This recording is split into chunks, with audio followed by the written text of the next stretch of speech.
The internet is cracked, the show that asks the question, can we coexist with our creation? Hi, I'm Seth Camillo. I am Caroline Risberg, and we are The Internet is Cracked by Addicts for Addicts. And today we have our very, very special guest, Lisa Victoria, who is one friend of mine. And Lisa is a life coach, and she's a writer. She wrote a beautiful book named Be Happy Now, was very inspirational, helping you with life and how you can look at things in a more positive way who go through tough parts in life. And you are now writing your second book. I am. So, welcome. Thank you for being here, Lisa. Thank you for being here. Thank you for having me. It's an absolute pleasure and honor, and I'm excited for this podcast today. No, thank you. We are excited to have you. So I guess our little questions are, because you are a life coach and you're dealing with a lot of emotions and different how people feel. So nowadays, when we are so involved with internet, like pretty much everything we are doing, what is your opinion, professional? How do you see people acting in a big picture of it? That's a really good question. There's lots of ways I can answer that. I'm going to start with kind of my first thought, which is that people are drowning in information, but they're crying out for connection. So when I'm coaching people, what I'm finding, particularly as a mind coach and a health coach, a lot of people are saying to me, I don't know what's true anymore. I don't know what I'm reading. One person's saying this, another person's saying something else. And it's that overload of information. And actually what people are craving when I speak to them on a one-to-one is that connection, is that group, is that community. The information on the internet is amazing and it can be used as a tool if we're using it as a tool. But what's actually happened and what I observe with a lot of my clients is that we've become the servants to the internet rather than the master of the internet. That's very interesting. Do you want to elaborate on that a little bit, what that feeling is like? So the feeling is, what I often see with clients is that their energy levels drop and their feelings drop. They're feeling anxious. They're feeling more wired. They're feeling like they can't sleep. They're feeling like they're constantly comparing themselves. And actually, when I ask them, how much time do you spend scrolling mindlessly, on Facebook or TikTok or Instagram? Are you using it as a tool, or are you, getting sucked into that scrolling technique, which actually activates the chemical hormone within us, which is dopamine? So we keep scrolling, and it can be a very addictive hormone. And actually, there's different ways to access that hormone, like exercise. So the internet can actually get people quite addicted to scrolling. And the problem with that is we have no filter, zero filter on the information we're consuming. And what happens then is you're scrolling, something might come up on your screen that might trigger an emotion within inside you, whether that's fear or worry or anxiety or comparison to other people. Look at their lives. They've taken a selfie and they're on the beach on holiday. And then instantly we're comparing what we're doing today, which is our everyday life, to what someone's best 30-second shot is on the internet. And that really triggers emotions in people. So that's where we explore, are you becoming the master of the internet as a tool, or is it becoming the master of you and you're now the servant? And that's evoking all these feelings inside you that you wouldn't choose. And then that has a ripple effect through your relationships, through your confidence in your job, and that kind of whole ripple effect through your whole life. And that's what I see. And I just invite my clients to take a break from it for a month and just notice what changes if you take a break from social media or from the internet or from the news for a month, because quite a lot of it can be hypnotic. And if after they've been taking a break, do they say that they notice a change in their lives, or a massive change? Because when you think about the language, when you're scrolling through, I don't know, the news page on the internet, it's this disaster or that terrible things happened, or someone's been a victim of this crime. And the language can be quite hypnotic, and that invokes, a thought triggers a feeling. We only have to think about how goosebumps, I don't know if you call them goosebumps in America, when the hairs stand up Sure. your arms. And all that's happening there is your mind is processing some information, which is triggering a chemical reaction in your body, and your hairs are all standing on end. So what's actually happening is when we're consuming this information and the language, it triggers those emotions and it puts us into that fight or flight mode. And then we feel like we're having to run away from a predator, but the predator is actually one of our best friends that's on holiday in Mexico or somewhere else, exotic in the world. And that's what we feel like we need to run away from. So we've got this constant adrenaline and cortisol running through our veins, and we're actually in no danger, but we're just comparing ourselves to somebody else's best life. I was reading on the internet, very interesting that it was on the internet, but a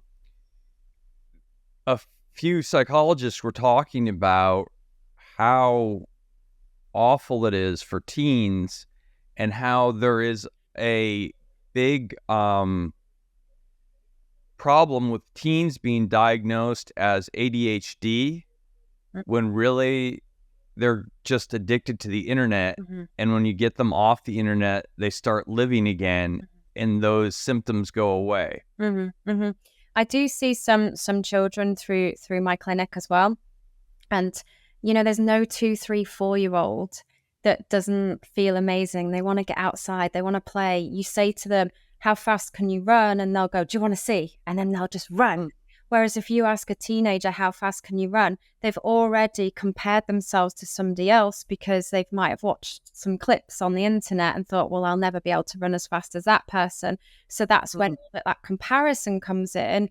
And that's when teenagers start to develop this, these labels, and they start to then live down to those labels because they've already started to compare themselves and actually think, well, I can't do that. I can't be as good as that person. This illusion that these people on the internet are these superheroes.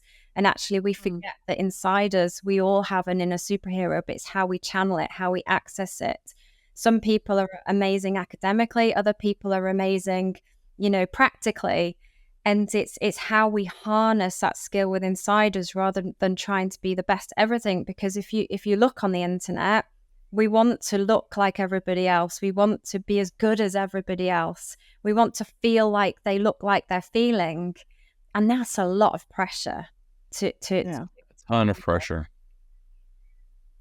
Yeah, and even as you said earlier, just as regularly when scrolling on Facebook, you see, as you said, people are traveling or they're doing this or whatever, or out having dinner. I think we never put down on internet or Facebook or bad days. Mm-hmm. So it's only glamorous. And Isn't that interesting though, that we've done that? That's the way it's become, that when I have a bad day, I don't turn to my friends and say, I've had a bad day.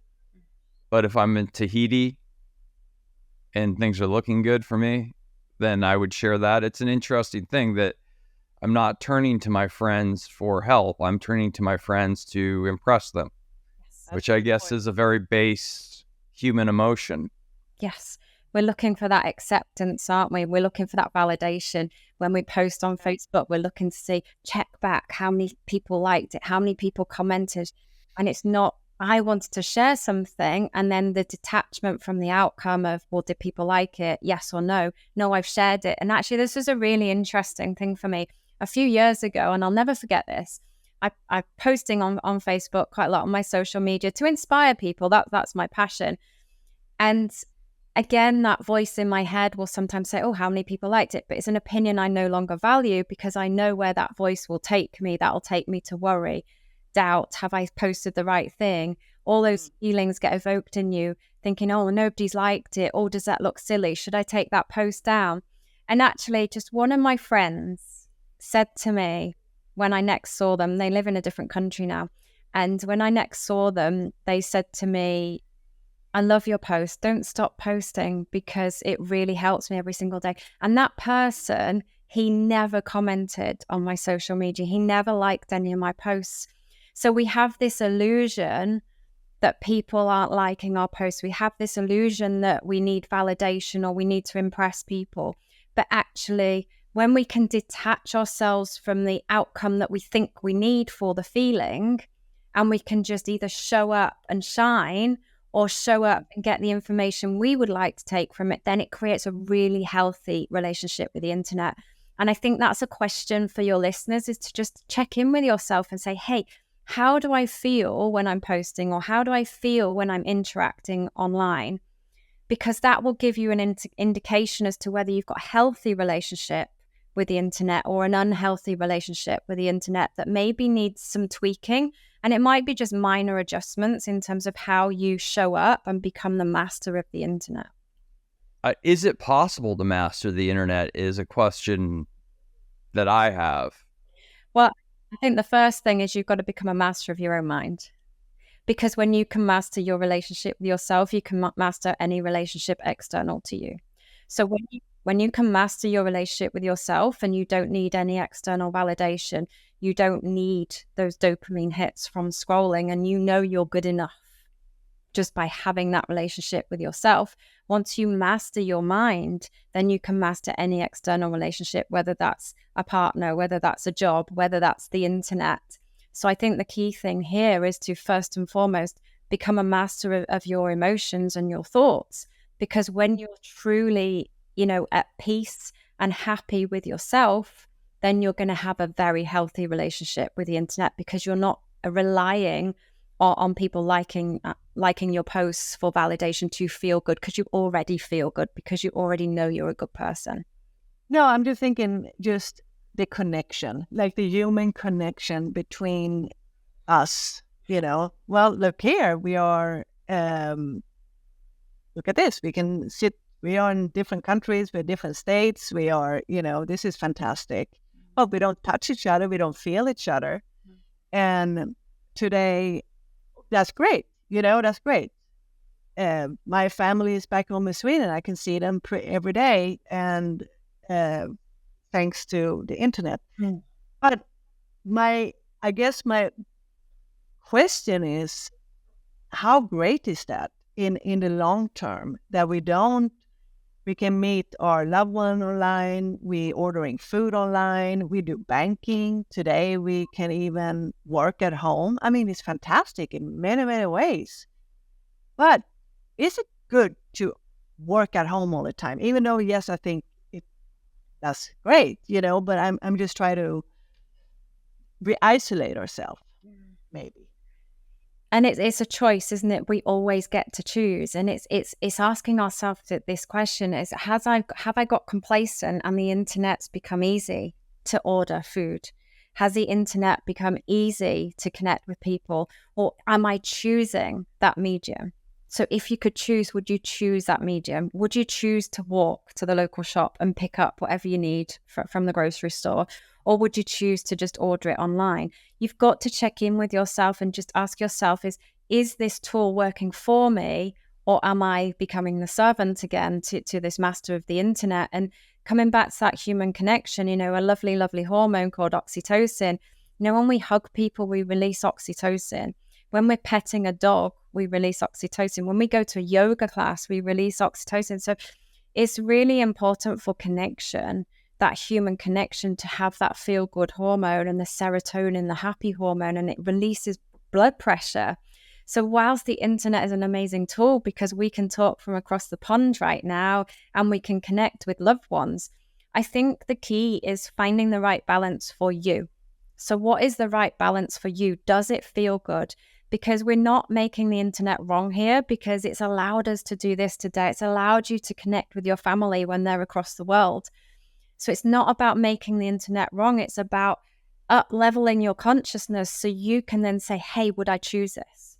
Would I choose to use the internet in this way? Whether that's ordering your groceries, whether that's connecting with human beings online, whether that's doing a yoga class online, or actually have I gone too far the other way and I'm missing out on my yoga classes? And particularly post-pandemic, a lot of clients I'm seeing, they're doing more and more things online, and this fear of going out and socializing is coming up for them.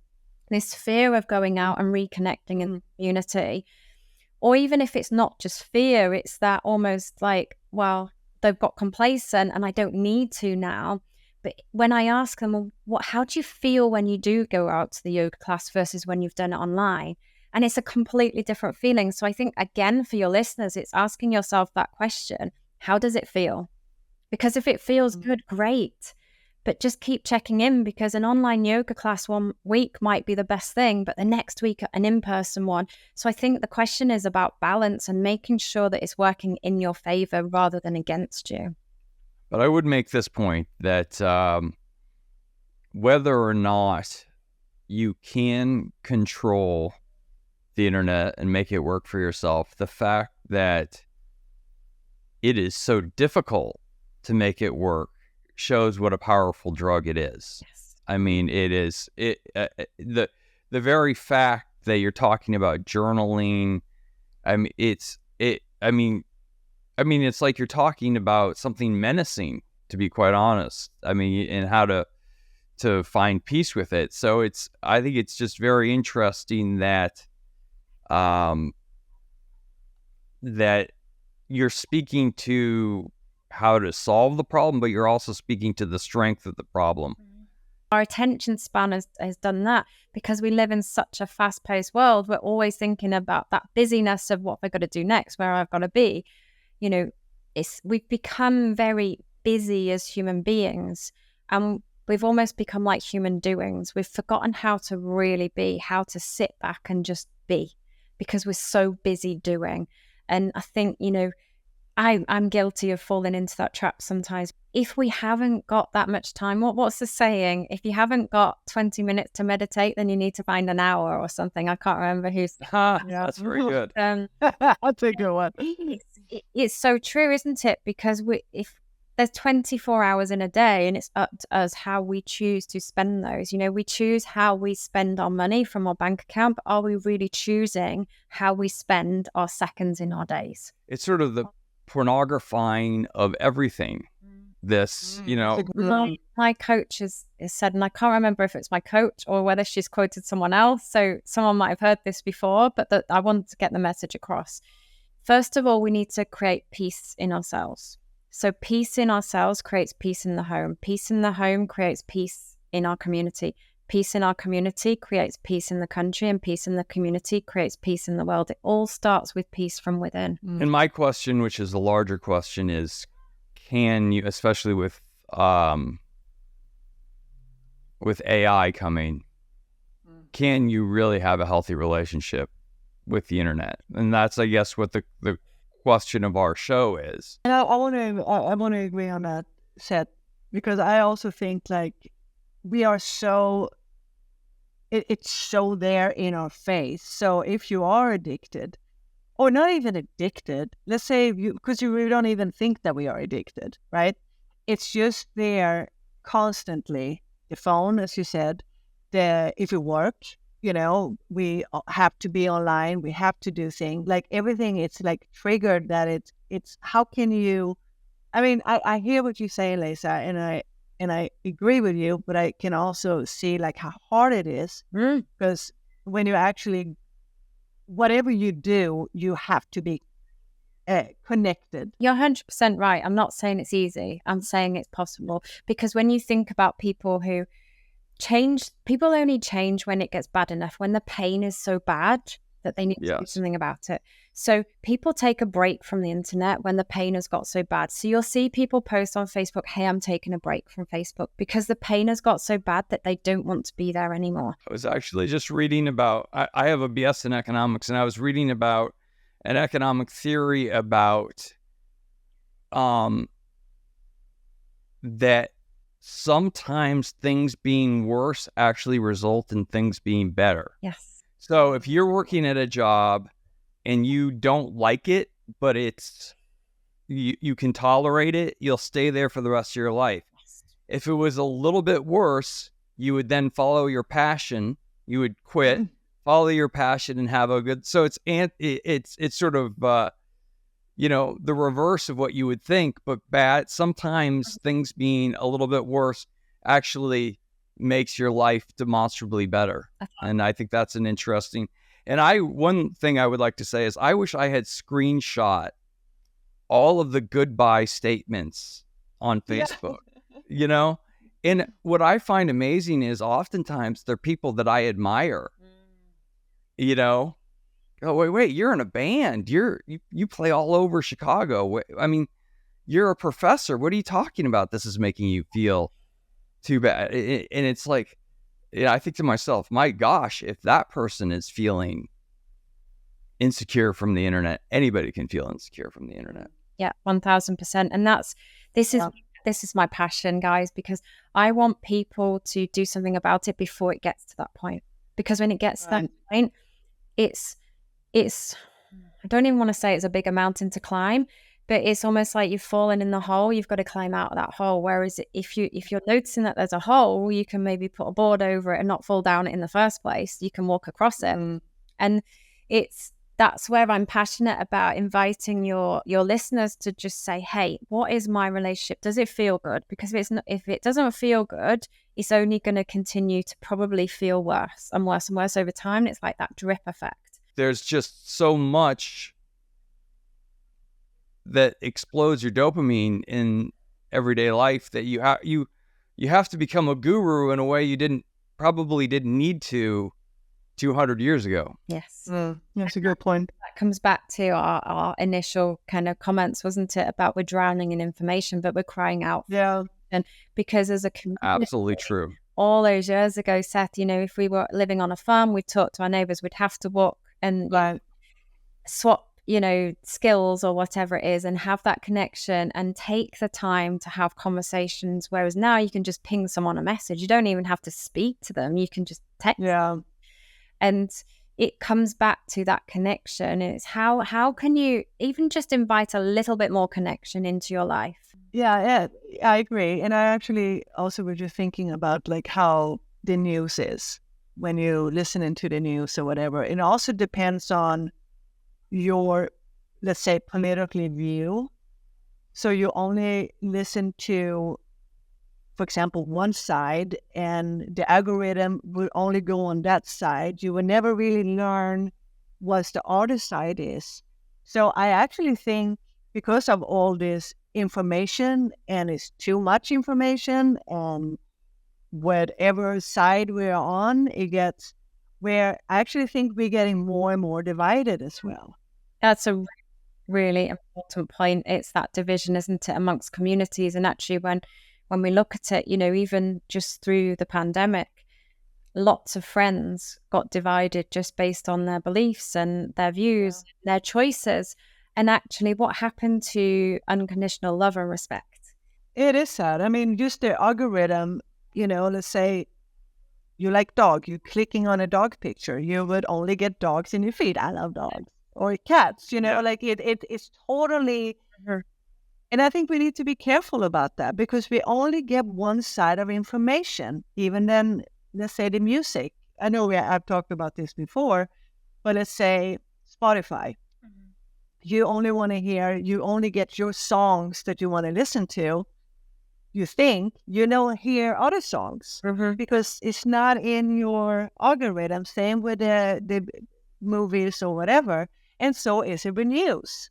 So we're only going to hear one particular side. And I think that's actually something we need to think about a little bit. Like, okay, am I close-minded? Am I getting close-minded here?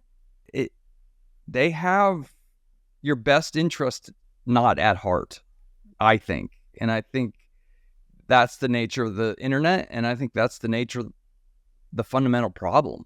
I had cancer years ago, and my doctor during that time, he said, whatever you do not go online and try to look. So I try not to. And I always have kept that in because you start self-diagnosing yourself. And for a couple of weeks ago, I did a blood test. And so then you get results in the apps. And now I have all these Latin words because I did a lot of blood tests. I literally go, every word, whatever, I can't even pronounce it. I'm not even going to try. And then I'm like, what does that mean? And the levels, because he showed me the level. If it's green, it's good, but if it's a little bit over there, it's this. So everything that was a little bit this side, that side, I Google. So then I start to go on, and basically I thought I had cancer again. My kidney, I'm dying literally in my own head. Yes. So, I'm like, this is it. And I started getting really worried about this. And I was like, oh my goodness, what is it? Kidneys failure, cancer, liver failure, whatever it was. And then I'm going to my doctor and I'm like, now I'm ready for the diagnose. And she's sitting there and she said like, yeah, so some of the levels a little bit more, whatever. And I said, yeah, it was. Tell me. And she said, well, did you drink a lot of water before you did your blood test? And I said, I did, because I'm a hard sticker, so I have to drink a lot of water. Yeah, okay, that's why your level was high. So I had literally been scared for weeks because I'm thinking I understand, but I don't. Anyway, it's I just want to share that because it is. I'm saying it is so addicting because it's right there and you are curious. Yes. I am curious. I am so curious all the time. And I'm being like, oh, I can go Google. I can check that out. Or what is the capital of this country? Or what is this, and then I'm wherever I'm going, Look, it's capitalism. They're not, very few sites are there just to be helpful. Most of them are there to make money, and at that point, you're have an oppositional relationship with the site, and we can go on forever, but I think that there's something just innately unhealthy, which is very strange when it was made by a bunch of nerds just trying to get information from one place to another. And all of a sudden, 30 years later, we're looking at AGI. We're looking at internet, a creation that will be smarter than us. And I'm sure that's not at all what was on anybody's mind when they started connecting computers together. Yeah. No, I think I think you're so right. That was really well said. And I just think there's so much manipulation. It's very difficult to keep it all. It's difficult to keep it all straight in your head. It's too much. It's too much, and you're right. It's going way too fast. And I yoga and go to dinner. That's what we should do. Connection again. Go back to what we know and loved all those years ago. Yeah. Yes. You're right. Just a simple connection. Talk to each other, see each other, listen to each other. I think we need that. Of course, we need I'm saying we need the internet. Of course we do, because it's not going away. It's never going to go away. But I agree with you, Lisa, what you're saying, if we can have a healthy relationship with it. But as you were saying, Seth, I think it's very hard because it is basically thrown in our face. Whatever we do, wherever we turn, is everywhere.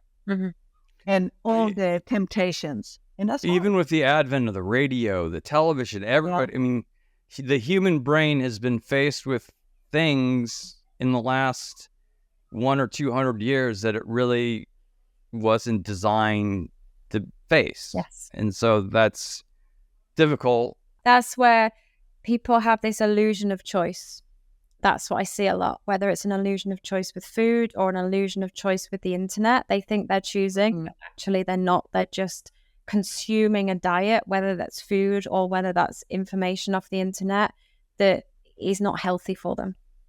So it comes back to, rather than having an illusion of choice, actually start choosing. Actually start choosing what you're going to consume in your body and start what you're going to consume in your mind from the internet. And again, I'm not saying it's easy, Seth. It's very addictive, just like sugar is. But it's possible once you start to question it and once you start to challenge it, start to develop a different type of relationship with it, it can become healthier. I'm not saying we're ever going to get, the Rolls-Royce version of a healthy relationship with the internet or food. But that would be the ultimate goal, surely, for everyone who's listening. That is what they would choose if they were truly choosing. And I like what you're saying, Lisa. It's going back, thinking, stop for a second. It's like, is this good for me? What am I doing? Do changes, and we can do the changes. Yeah. Well, I was going to say something that's interesting that is happening to me, and it happens all the time for some reason. I learned the same lesson over and over again. The port in my iPhone becomes dirty. And in order to charge the iPhone, I have to wrap the cord around it, which means while it's charging, I can't use my iPhone. And I can't tell you how many times I'll be sitting there and I'll go, oh yeah, that's right. Oh, that's right. That's right. Oh yeah, I can't. And then I'll get a text and I'll think maybe it's worth unwrapping it all to see what the no, because it's difficult to get it to charge. I mean, it shines a spotlight on my my phone addiction. Yeah, I love you mentioning that, because when I worked in corporate and I was doing a lot of training, one of the training events we did, and they senior people from across the business, and we said to them in advance, when you come on this training course, it's a residential course, you're going to be staying over. Between these hours of 9 to 5, tell your team back at home, you won't be answering emails within these hours. Tell your family if they need to get hold of you, here's the reception number that they can call and they can come and find you. So we prep them in advance that here's the way that they can get hold of you should they need to in case of an emergency. And unless there was someone in the program that their wife was about to have a baby, we'd say, right, so when they got on the course, we said, right, now we're inviting you to turn your phones off and put them in this plastic bag, and we're going to lock them away in this cupboard. So at times when you're having a tea break, it's very English that, isn't it? A tea break. Yeah, a tea break, man. You're going to chat to each other and you're going to connect. You're not going to get your cell phone out, as we call it in the UK, a mobile phone, and then check your emails or phone home and then go outside in the courtyard. You're going to actually talk to people. The amount of people that created fear and anxiety within them because the thought that they wouldn't have access to their phone just for the day. So they'd get it back at the end of the day at 5 p.m. to take, away for dinner and call their loved ones. And there's actually a thing called nomophobia, and it's fear of not having your mobile phone. Yeah. This was such an interesting experience for me to watch how people responded when, like you're saying, Seth, the amount of times we check, we've just heard our phone go off. Oh, where's my mobile phone? And even for the listeners, just be curious and just do a little test with yourself and just say, right, in the next hour, how many times am I going to think? Yeah, exactly. Oh, where have I put my phone? Where's my phone gone? How many times think that? And we won't die if we turn it off. No. We're gonna be quite okay. We'll be all right. Yeah. No, I think this is a great conversation. Yeah, wonderful conversation about our crazy addiction. And but yeah, I think we need to be conscious about what we're doing, and I think that would help us. And we got to start with ourselves, as you said, Lisa. We got to start asking ourselves what's good for us, so we can start having a more healthy life. And we need to buy your book. Why don't you say the title one more time? So it's called Be Happy Now by Lisa Victoria, and it's on Amazon. So pick that up. Thank you. Pick that up. It's a great book. Yes, I love it. You'll meet Lord Louis, my dog. He's the main. Okay. Wonderful. Yeah, it's great. It's a beautiful book. And we can't wait to hear your next book. Yes. It's very different, but that's a children's Christmas book. So it's got very, very different. I mean, the intention behind it is to get people to choose. And this one's more for children, to get them to listen to their little heart voices before they get conditioned to compare themselves to people. But yeah, so it's very important. All right. Wonderful. All right. Thank you so very much. Thank you. It's been an absolute pleasure. Thank you, Lisa. This was wonderful. See you hopefully very soon. Bye. Goodbye. Thank you for watching or listening to The Internet is Crack. Join us next week as we have Joseph Kendall Morwick on the show. He's a professor of computer science. You can watch us or listen to us on YouTube or Spotify or many other outlets. And don't forget to follow us on social media. See you next Monday.